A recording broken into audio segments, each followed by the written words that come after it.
Hey guys, Tom from rrcats.com. I want to talk about aftermarkets, one of your least favorite catalytic converters, especially when you're out there scrapping cars and you're going to make that score with the catalytic converter underneath, and needless to say, you find an aftermarket.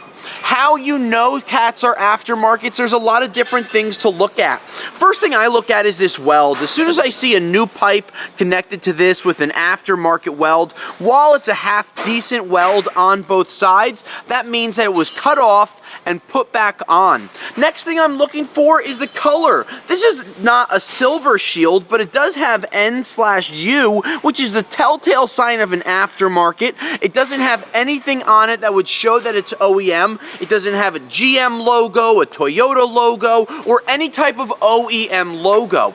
Now these can weigh as much as OEM cats, and you can't always look at them and know immediately. This would be one that we would quickly look at and probably have to do a second look at because it doesn't have the silver shield, the big arrow on it. It doesn't say N/CE or NAT, which are other signs for aftermarkets. But ways that you could make more money with this: take this O2 sensor out, save the O2 sensors, because we generally buy these aftermarkets on a per cat basis, and the O2 sensor, if you take it out and save them, you could get a few bucks a pound once you save enough up. Hopefully this is another good tip on aftermarkets from us here at rrcats.com. Any other questions you have on any type of catalytic converter scrap, let us know and I'll scrap you later. We look forward to earning your business at rrcats.com today.